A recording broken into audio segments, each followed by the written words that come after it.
Sorry. That's okay. Welcome to the Hollywood Persona Podcast. Here are your hosts, Mitch and Ant.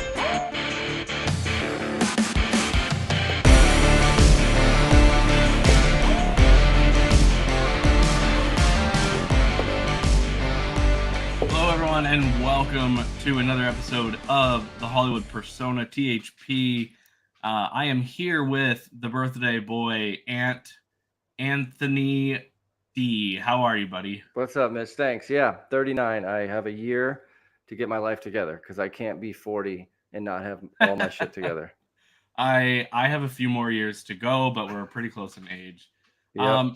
I actually have someone on the line who wanted to say happy birthday. It's a little bit of a surprise. So, Wow. I'm gonna get them here. Just bear with me. I know we're gonna try to keep this under an hour because he wants to go see a movie for his birthday. Shocking, but here we go. You won't be able to see them, but Okay.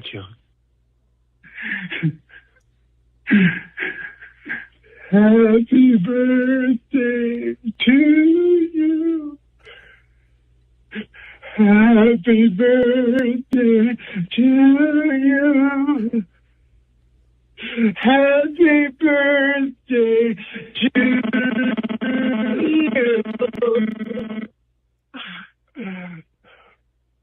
Is this Long Legs? yes, it is.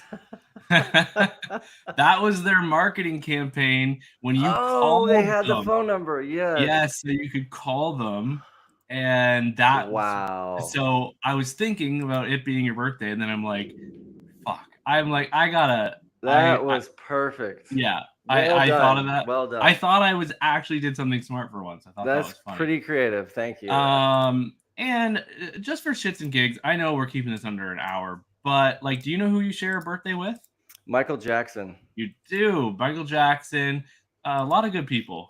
Carla Gugino, who I love. That's cool. She's amazing. Leah Michelle from Glee. And then Elliot Gould, who from the Oceans trilogy, and then he's on Friends.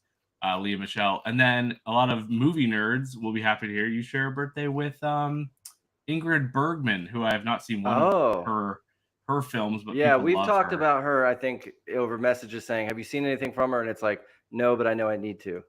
And then today is the day that Skynet in the movie Yes, I did know Terminator 2 goes live at 2:14 a.m. Yep. So that's their race against the clock. So anyways. Yeah. Thanks, man. That's really nice. Yeah. There's your August 29th birthday fun. Happy birthday, buddy. There's a couple other things that I remember happening. Hurricane Katrina devastated New Orleans on August 29th, which was sad because I love that city.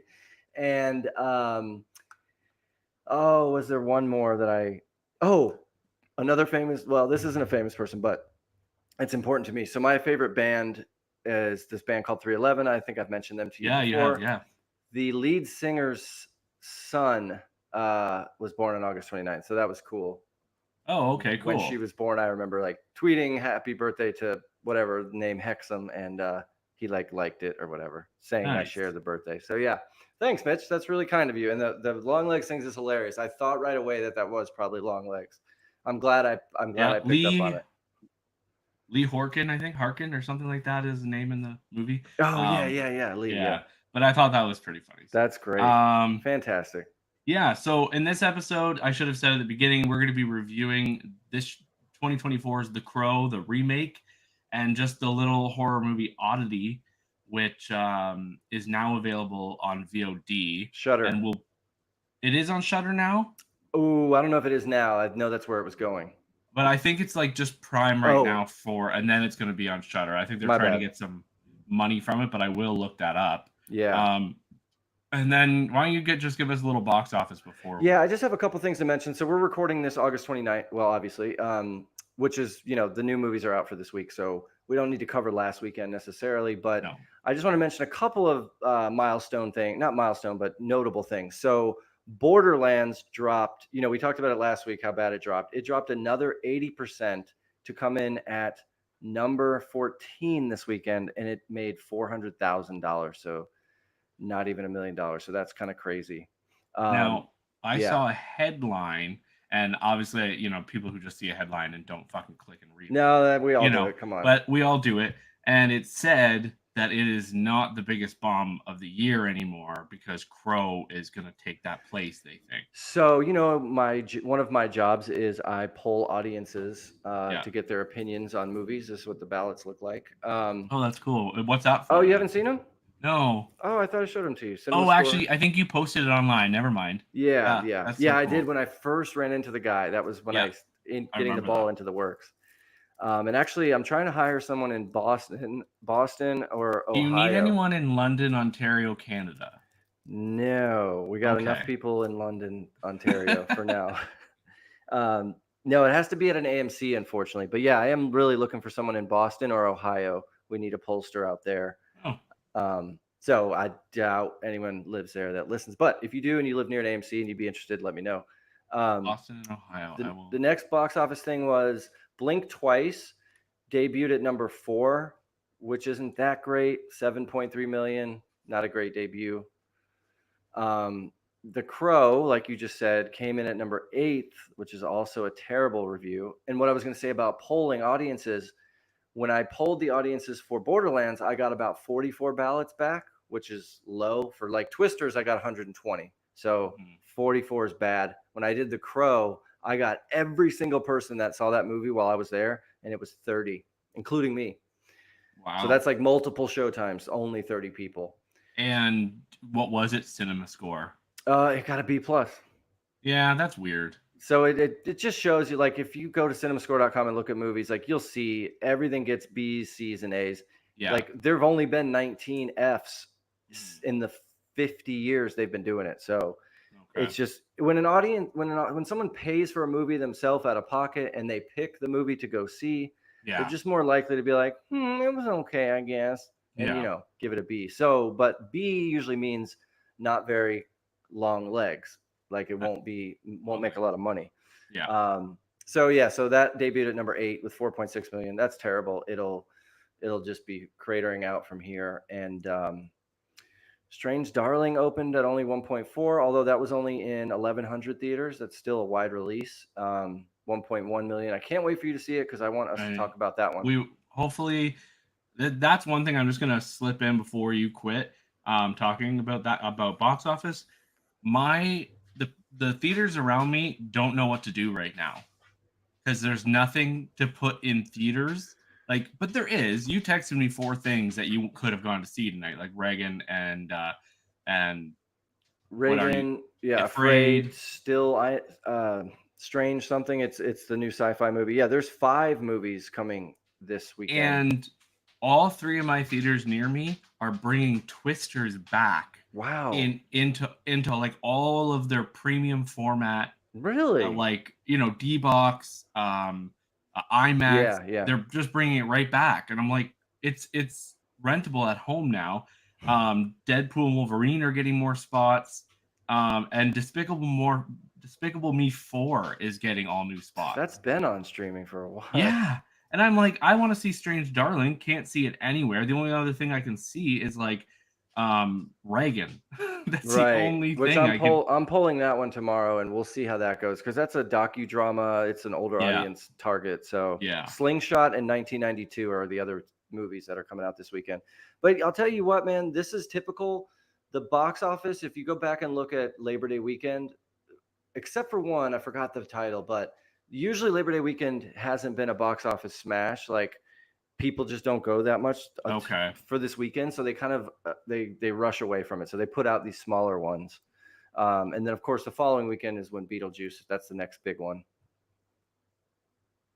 Oh, right. That's September 6th or September 6th, something like that. Yeah. I thought it was this weekend. So I was excited. I'm like, I was going to go tonight. I know my theater thought it was this weekend too. And I was like, no, man. And I was talking to the GM. He was like, I'm just programming movies. And he's like, Beetlejuice. I'm like, I think you're wrong. Oh. He was like, oh yeah, you're right. I'm doing next weekend. But that basically it for the box office. Deadpool's still at number 1. Then Alien, then It Ends With Us, which is still doing well. It Ends With Us has got 120 million domestic so far, so that's pretty impressive for Sony. Romulus has passed 230 million at the worldwide box office. Oh, so good. It's still at 80 70. million. Yeah, 72.8, I think, for domestic. North America. It would be Yeah. nice if that was 100, but we've It talked would. about that. It might. So yeah, so let me set up The Crow here. Yeah. Let's talk about The Crow. 2024 movie. Soulmates Eric and Shelley are brutally murdered. Given a chance to save the love of his life, Eric must sacrifice himself and traverse the worlds of the living and the dead, seeking revenge. This is directed by Rupert Sanders, who has not really done anything great. He did The Ghost in the Shell based off the anime starring Scarlett Johansson. Right. Everyone was mad at her because she's not Asian. Snow White and the Huntsman. Boo. You know, some things that haven't really popped. Yeah, no, neither of those did. And then obviously are playing Eric Draven, although they never call him Eric Draven. I noticed that. Yep. They only say Eric, which makes me wonder if there was some sort of copyright. I don't know. Couldn't be because they're remaking the whole movie, so there's no copyright. I don't understand it, but it's. Did you know this is the 5th movie? This is the 5th Crow movie. So I didn't know that until like the last 4 or 5 days. Someone said I would look. There's like Crow, Ghost, and there's like 4 of them. Yeah. So the sequel came out in theaters, and I learned this from a patron. He was a big Crow fan who was seeing it night one. He ended up liking it a decent amount. But he was like, yeah, 2 went straight to video. He's like, this is the 5th. I was blown away. I'm like, no way they made 4 of these. Yeah. Even especially after Brandon Lee died, they made 4 more, right? You know, without him. Yeah. Which is fine because you know, if a movie does well, people feel like they want them, it's fine. So this one stars Bill Skarsgård. You may know him as Pennywise from the It movies. FKA Twigs, Twigs. Yeah. Weird name, I guess. Yeah, I know I've seen her in something before, but Danny Houston, who I think this is like his 5th time I've seen. That's him one of my notes. The it's devil. Like, come on, he is the villain in every movie. He was in Wonder Woman. He's the villain in every movie he's been in the last 10 years. I don't think there's anyone else you might know. I just want to mention Laura Byrne. Yeah. Because I thought she was really, really good. FKA Twigs, you might have seen in Honey Boy. She was actually pretty good in Honey Boy. That's what with Shia LaBeouf. From. Yes. I thought that was someone else. But there was another girl in Honey Boy, but she was like the okay. And The King's Man. Okay, she was in She was in The Kingsman? Oh no, she did the soundtrack. Never mind. Oh, okay, yeah. She can kind of sing. I think she sings. Yeah, she's an artist, a musical artist. Yeah. Yeah. So So what's this movie about? Or what were you gonna say? You talked a little bit. I already kind of said what it was about. But I guess that's the one thing I do want to say is, so I watched the original Crow. Yeah, never seen good it on before. you for doing that. Yeah, and I watched it like a couple nights before, and I ended up really loving it. Gave it 4 stars. Nice. I really had a good time. The style, the mood, it doesn't fuck around. It starts and like, you know, it was like a superhero movie before superhero movies were big. Definitely. He can't die. He's a ghost. And I really ended up liking it. And then you got Ernie Hudson in there too. He was from Ghostbusters. He played. He's I can't remember his name, Winston or something. But yeah, Winston. Yeah, he's in that movie. And then if there's a steady paycheck in it, I'll believe anything you say. Remember, that's how he accepts the job as the Ghostbuster. Oh yeah, and there's this whole like the original is so different from this movie. Is it really? In a lot of ways. The original is faster paced. It's like a quick little superhero movie, or like kind of like a gritty action movie from the 90s. It's what it was, but based off a comic book, and I think they did it really well. Brandon Lee was good. He had some interesting charisma that you don't see in a lot of actors. I don't think he was perfect, but I think he would have had a good career if he didn't die during the filming of that movie. And yeah, so I would really suggest that. It's got a lot more heart than this one does. There's some stuff with like a younger girl who like him and his wife used to kind of like support and help, and they loved her and stuff. And but this one has about half an hour of build up to the point that we already know. Because Yeah. if you know The Crow, if you've seen the original, you know that him and his wife die, and then he gets to come back to kind of To avenge save her, yeah. to avenge her death. So there's 25 to half an hour of just It's like 40 minutes almost. Like, just them falling in love and kissing and then rolling around in the sheets and then they get in because they're in rehab. It starts with them in rehab and yeah, a co-ed rehab. which Okay. and yeah, co-ed rehab, and like they're free to just walk everywhere, but every time they're actually seen together, they're like, hey, no mingling. It's like no one's watching these people in this Especially because they're able to rehabilitation. escape so easily. And then they're like, hey, you want to escape? Sure. And then they just do. And I'm like, is this a rehab, a prison? What Right. is It wasn't this? really clear. She And purposely gets arrested because she's running from something. yeah. So we get all that, and then they kind of like it's like 20 minutes of them living their life together. And I'm like, you can do like the original did this effectively and that original started with both of them already dead. It was a crime scene. And see, and that's that like this is such a good example to show you the differences that a filmmaker or director, cinematographer can make, or a good script writer, like just like that, right? Like same movie basically, but that one you get so much more info already early on, and this one just feels like it's dragging along to get to a point, like you said, we all know already. We all know. Like, I mean, this whole like how this movie's gonna end or not end or whatever. You kind of know where it's going, and then this one introduces a whole other element. And maybe this was in the sequels or something, but Right. that Danny Houston character was never there. Like Mm. that was never the idea of the devil or hell and all that. That was never there. He was just avenging his wife and like kind of like Death Wish. But he got to come back and Yep. just fucking kill everyone. And it was and it was a good movie. This one, they add all these elements that do not need to be there. But you talk about a little bit, and then I got some more to say. Okay, all right. So I want to start by saying there's a couple things I liked. I thought the cinematography was decent. There's some nice shots. A lot of it's darkly lit. We're doing tattoos and dark streets and The original's messy like that a bit, apartments, and I thought it looked fine enough. And then I do want to say that the very last scene or last 20 minutes where he's attacking an opera house basically, or he's going through upstairs, really cool, nicely shot, like great bloody scenes of him taking out all these people. The blood was very fake in a lot of scenes, which like bothered me, but and there was a lot of it. It felt very like I can't think of one now, but yeah, there was just a lot of fake blood. But anyways, a lot of CGI blood. But I thought like that part, I leaned up and was like, okay, this is kind of cool. But we're already at the end here. That was the last 15, 20 minutes. That's about all I have positive to say. I thought, to go along with what you just said a minute ago, their romance is so rushed, and we're supposed to believe that they literally will die for each other after like 36 hours. Like these people just met, had a non-sexy sex scene once, and are like in love to the point where they will take a bullet for each other. So I thought that was a little that pushed that. I wasn't buying it. No. The dialogue, some of it made me cringe. A couple things I remember is like,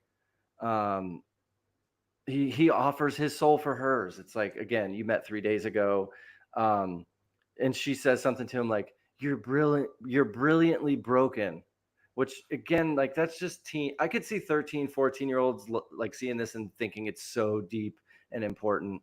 But that was goofy. And then another thing that she said was like, or she's like, if you leave me, I'll die. And he says, do you remember this? He says, if I left you, I'd already be dead. Oh, and then she also says to him, they're like standing on the bridge making out, and she goes, do you think angsty teens will leave shrines for us? I just thought it was really corny writing. It felt like, sorry. No, you go ahead. It just felt like Twilight, like, Twilight writing. Good call. Trying, but like desperately clawing to get those young teens to be like, yeah. Oh my God. These are like Ariana Grande lyrics. Right. Which I like some of her songs, to be fair. But these are better. But I Right. I completely. FKA Twigs is an interesting actor. She has this like childlike innocence to her that is a Yeah. little compelling, but I don't think she was that good here. No, I me didn't neither. really And believe a lot of those goofy lines. Like I don't know. I didn't. I didn't think Uh, Bill was that great either. yeah, you know. So did you see Boy Kills World? No, it just didn't seem like my style. It was goofy. I didn't like it that much, but it's almost it's such a similar character in that movie. He's like a super assassin, but he's mute in that movie. But was he better in that than this? Because I feel like I would say so. I feel like the acting in this, the bad acting in this was the fault of the director and the like the writers and the team. Right, like, what they have to say, yeah. Exactly. Yeah, and the writing. I felt like it was because I all of a sudden I loved Laura Byrne is her name, Birn, no relation. She was really good. She has a scene near the end where she's kind of got to like really cry and yeah, she was good. Good call. Yeah. She was like the standout. She was in the opera. believable. Exactly. Yeah, I was worried. I believed her character. The music here was a little jarring to me. Yeah, like one song that didn't connect. It was like it comes in out of nowhere. I think maybe the editing is the problem. Not necessarily the song, because the songs are okay, but the way they're deployed, I'm like, this doesn't fit right here, or it's too loud. The mix is too loud, or they cut it off quick or something. The music, I just made a note that I remember seeing, or I remember thinking, wow, this music is taking me out of this movie. And then just it's convoluted. The scene with her mom. So we meet her mom at some point in the movie. I'm like, what was that? Why did she sells the soul? Her mom apparently sells the soul to the devil, but for what? What did the mom gain from it? The mom like rats her daughter out to become a kind model? of saying, "Hey, my daughter's here. Go get her." To the like devil, and we're not really giving anything away. Yeah, and we really don't recommend this movie. I think I'm 1 star. And wow, I think I wrote it as 2, but I'm definitely gonna bring it down to 1.5. Just because, like I said, I liked that last scene. Yeah, and that kind of stuff pushed it up because I could have gone half. What? A lot of unnecessary buildup. I'm just gonna kind of look at my notes here quickly. Yeah, while you look there, why was FKA Twigs' character so concerned with that video, or why was everyone else concerned with the video that she's afraid that will get out? She didn't do anything in that video. Her friend did, and it shows her. She did. Yeah, she's the one who, but she was under his control. I was gonna say she was under his control. But I don't get that either. Like that doesn't make sense. Why is there a video of that? Why was she allowed to leave? Why was he there? Why did she do that? Yeah, why did they let them film it? There's a million questions that I don't and then, even and then the whole the big thing, and this is my last note, and you can finish out with yours. Yeah. The crow, the rules with the crow is like the love has to be pure for the crow to allow you to get. Wasn't in the first one. And I'm like, well, how does the crow know, the animal, the crow know that their love is quote pure? And again, they met 36 hours ago. Like, how pure is the love? I don't know. But again, like if they were both like 18 and this was like their first romance, she asked him like, have you ever loved anyone before? It's just really crunchy writing. Yeah, crunchy is a good word. Yeah. Go. What else do you have in your notes? That whole crow thing really works in the original because there's just a crow and it doesn't really get explained, but the crow is basically just the one showing him the way to the people. And if the crow, and the only thing they do with the crow is if the crow gets hurt, then he can be kind of hurt. Okay. The crow is like his like guiding. It's like being someone guiding you to the Everland or never. Yeah, and and then like apparently crows, the actual birds are extremely smart. They can be trained. They do all kinds of cool things. They can recognize human faces and follow you for years. Like they're really cool birds. So I can see where the idea would be to make a movie like this. But it really worked with the crows in the first one, I found, and there was obviously less CGI. It was more real crows. Yeah. This movie's all CGI and. Yeah, so no, this isn't a good movie, and I wouldn't recommend it to anyone, even if you like the original, because this is so forgettable, full of CGI. It's just a 30-year-old reboot, just to see if it could make some money. It feels cynical, like, hey, we got this, let's make this.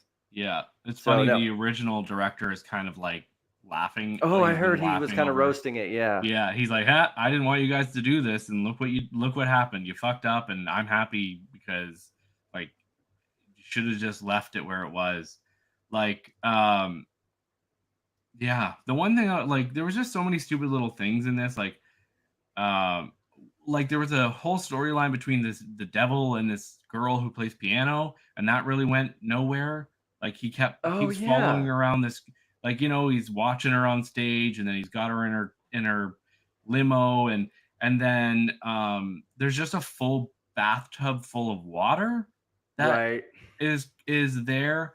The train sequences in between, I don't know, that wasn't in the original. Like they're in that train yard, and then Oh he just yeah. keeps Yeah. getting pushed into Yeah. water. Yeah. That's like the purgatory Right, area. but it didn't even apparently in the credits that guy is the actor, that Indian actor. He was good. Yeah, he was He fine there. Yep. he was credited as his name was Kronos, so like he's the Okay. god. So God of like time. so somewhat some kind of a god. Um yeah. And this movie thinks its audience is dumb, and it thinks its audience is dumb because they keep doing flashbacks I to hate their when love movies do that. story. I hate It's when like, movies do hey, that. remember We the just first saw 40 that. yeah, remember the first 45 minutes that we showed you their fucking whole love story?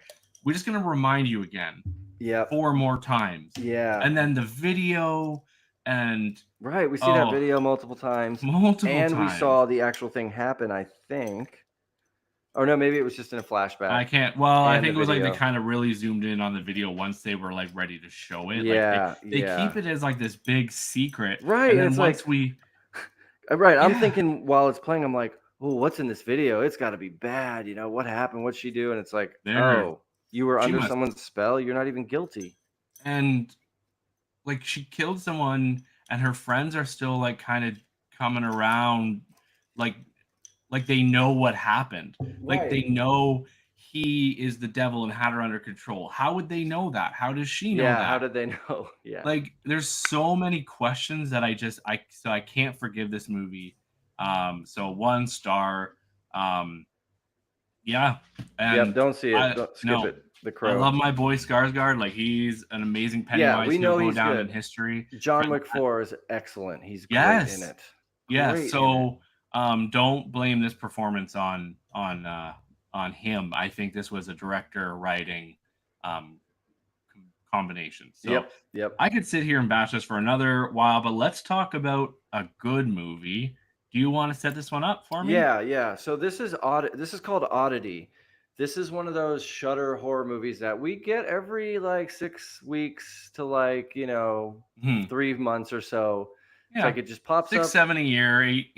Yeah, no one heard of it. No one hears of it, and like I'm watching in the theater, and it's like you see the Shudder logo at the end of the opening credits or whatever, and I'm like, oh yes.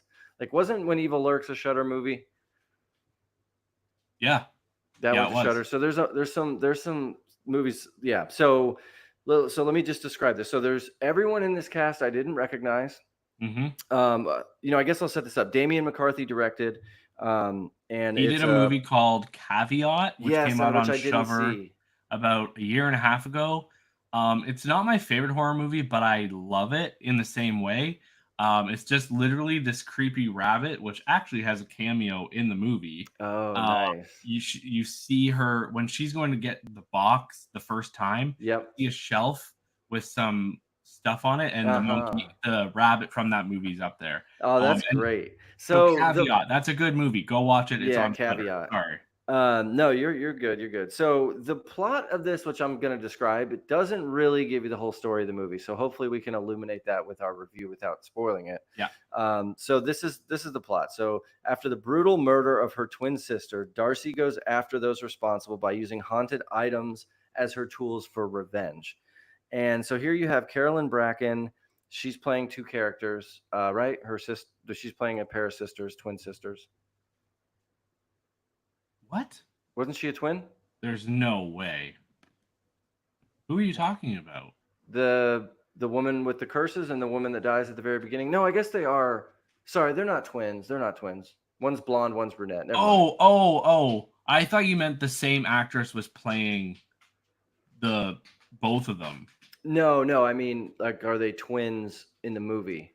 They might be. Like, I'm sorry. Fraternal or whatever. I apologize. So you got Carolyn Bracken. I mean, tell me if you recognize any of these names: Jonathan French, Steve Wall, Joe Rooney, and that's about it. This is a very small cast. You can tell it's a limited budget, but it does well with limited budget for sure. Mm-hmm. And I couldn't tell where this was going. I couldn't figure it out. I'm watching, and the opening scene is excellent. And so I would say to you, if you're at all curious about this movie, watch just the opening scene, just the first few minutes. If you are interested, you like it, finish it. If that's boring, you don't think it's cool, ditch it. But that opening scene really hooked me. I'm like, okay, cool. And let me describe the opening scene. So the opening scene is this doctor who is a psychologist working at a kind of a facility. It's not a leather chair psychiatrist where people come into appointments. He works at like a mental facility. It's like leather straps around your wrist, not leather chair. Yeah. So that's the doctor. He's married to this woman. They're renovating this beautiful old castle. They've put a whole bunch of money into it. They're like, almost going to go broke because of it.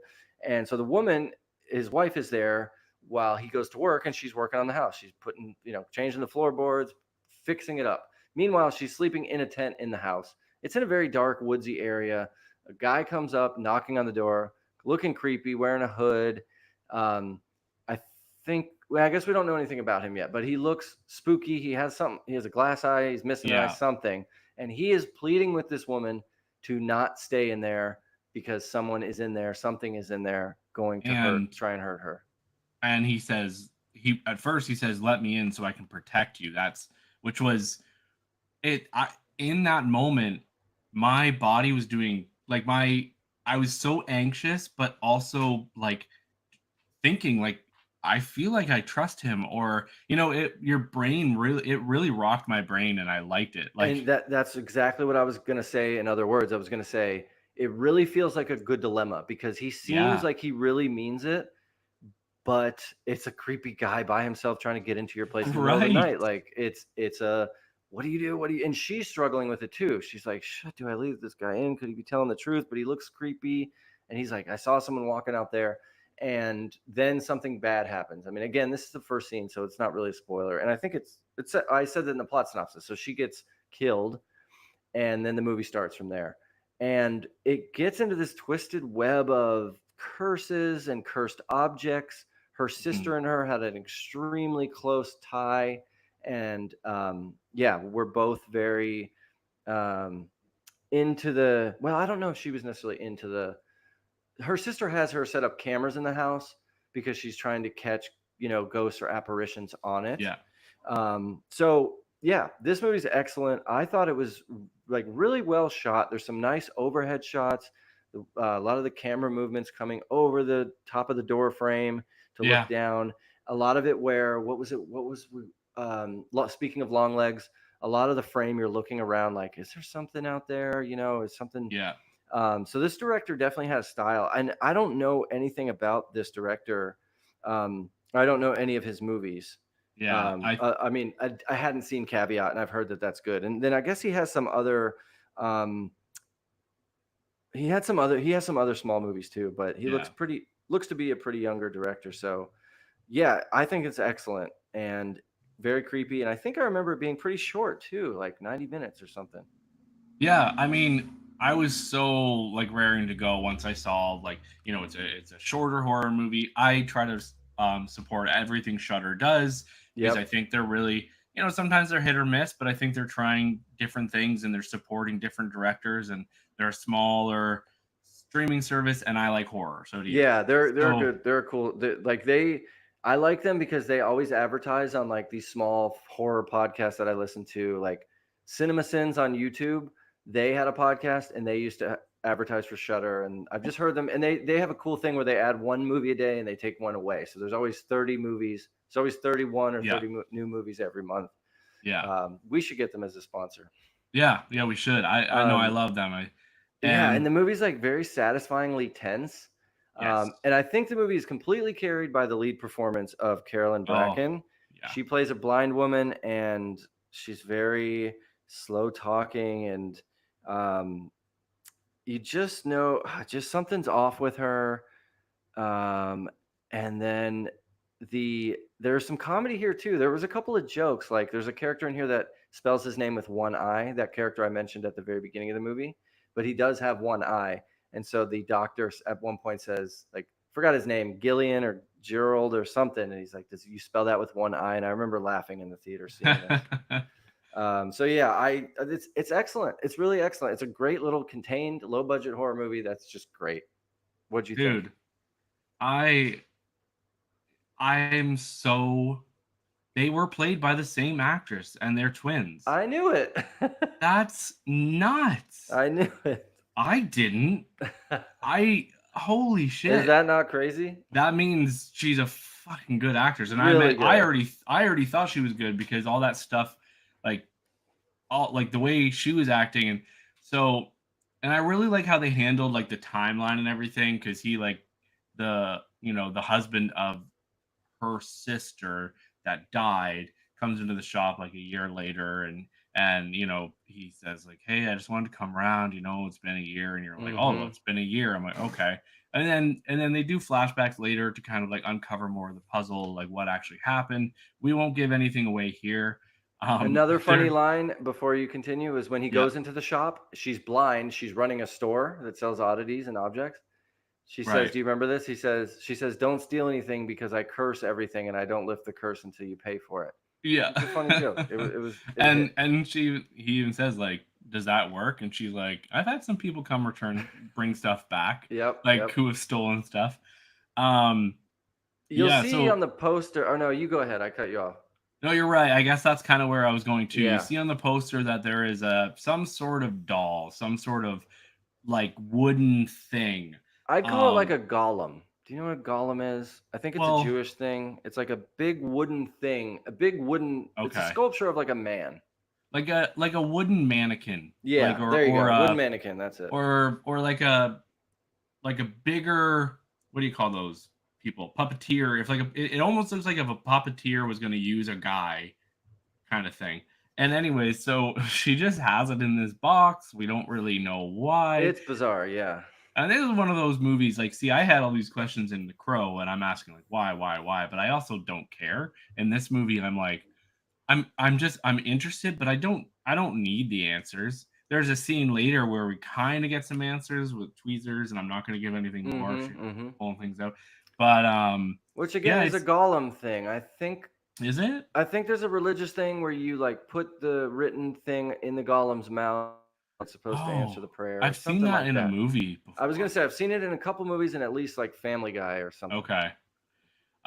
So yeah, I don't really know what else to say. I don't want to spoil or say any more. I don't want to say any more. And just that I want to reiterate: if you like horror or suspense, and even if you're someone who's a little averse to very gory horror, like, say, for example, The Crow gets real gory. This isn't that. I don't remember this being very gory. Do you? Yeah. No, and there's a little bit of blood near the end and stuff, but not too bad. Like, we didn't see crazy like kill scenes or anything. Yeah, there's no like brutal kill scenes where everyone's blood's taken out or heads get sawed in half.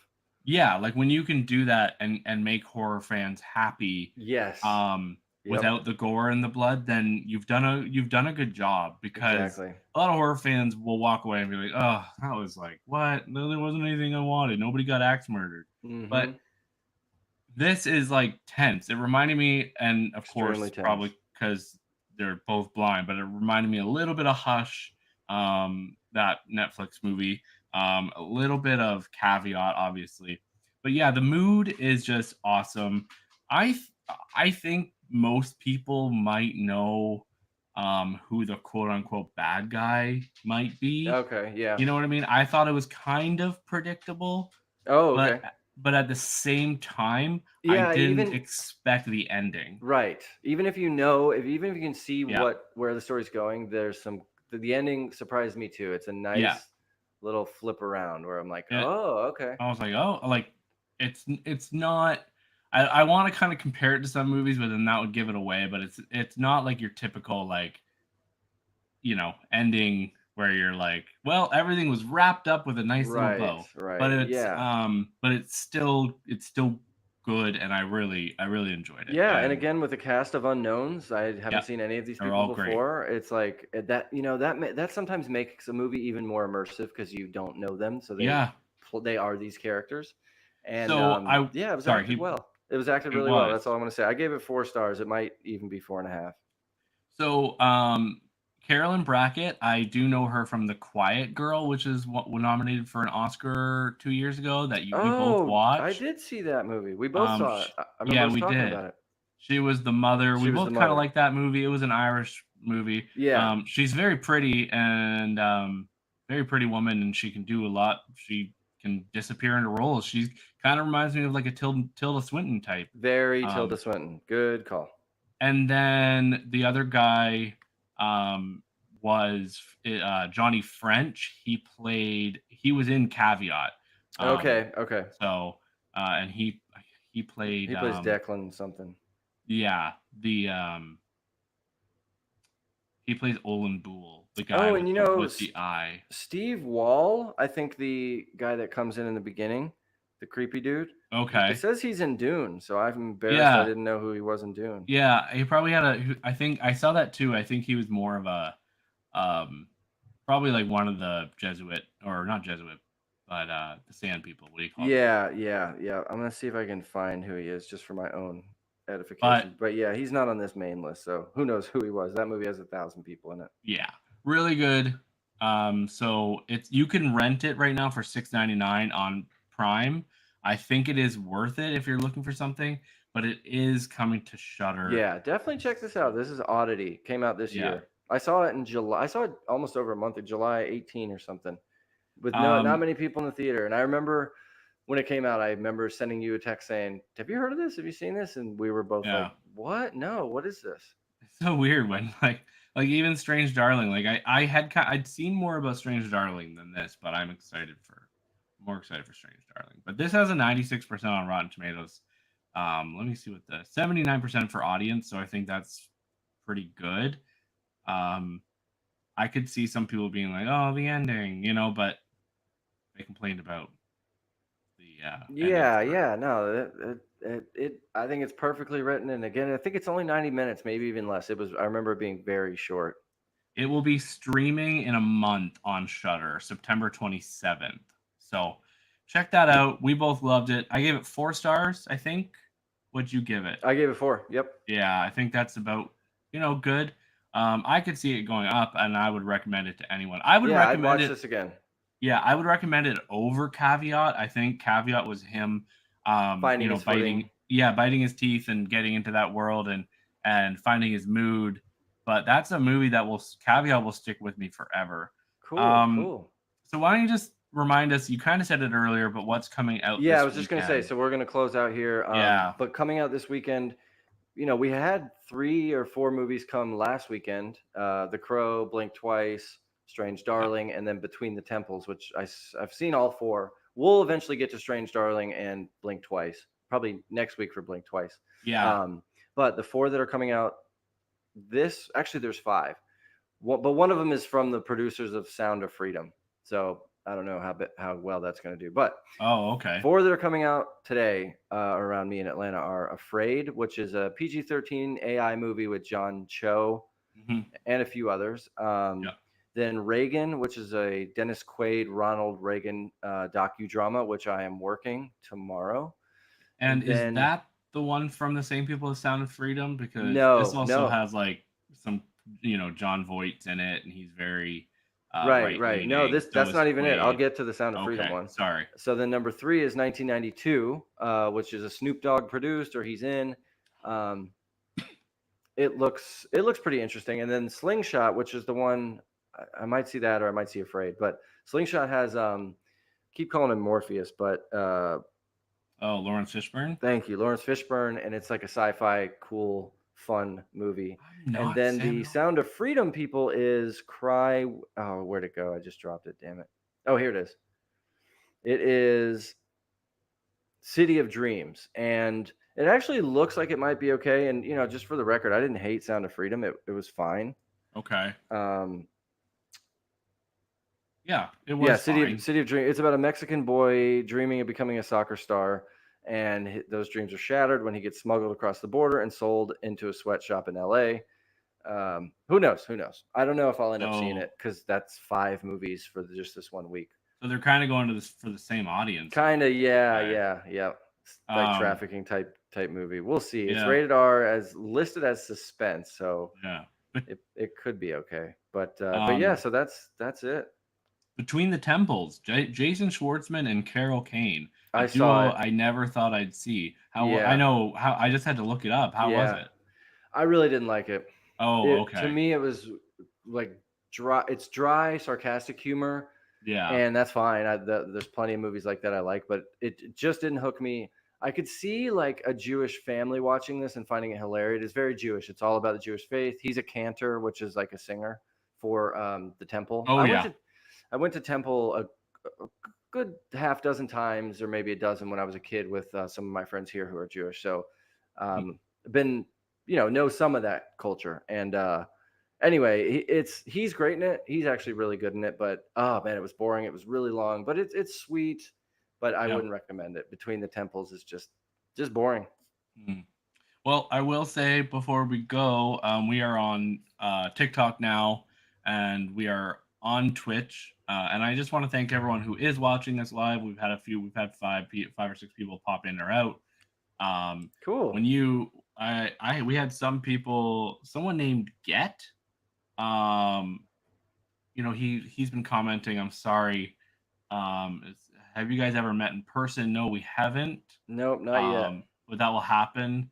Yeah, one of these days. Yeah, so sorry I didn't read any of these through here. But have you seen Lawrence Fishburne's daughter's work? It's great.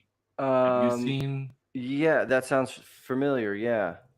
Yeah, you look that up, and I'm just going to quickly say. So we're on. We stream live on our Facebook page, The Hollywood Persona, obviously YouTube and Twitch. So that's where we. Go, keep going. Is she a porn star or something? Yeah. Okay, I kind of wondered. I didn't know if maybe this was your friend or my friend or just someone kind of trolling. But and I think she's dead. Oh no, dead, or she became a fugitive. Oh no. Yeah, I knew. I remember the headline, so that's why I said I think I've seen some of her work, but no, I haven't seen any of her work. But anyways, no, we love the comments and stuff, and love people watching us live and we do get them here. I just need to make sure to check them more. Going forward, I'll have them open so we can address them. But yeah, thanks for from the audience. Yeah, if you guys can always email us at thehollywoodpersona@gmail.com if you want to ask us any questions. We will answer them gladly on air. And yeah, we'll be back next week. Yeah, happy birthday. Go enjoy your movie. Thanks, I hope it's good. 39. I'll let you know. You have a year to get your life together. Yes. Yep. 1 year from today. All right. Either okay, everyone. Yeah. All right. What's thanks. Hit the outro. No, nothing. No. Hit me with the outro. Hit me with the outro.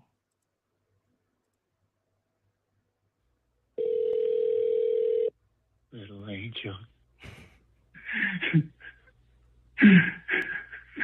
Happy birthday to you.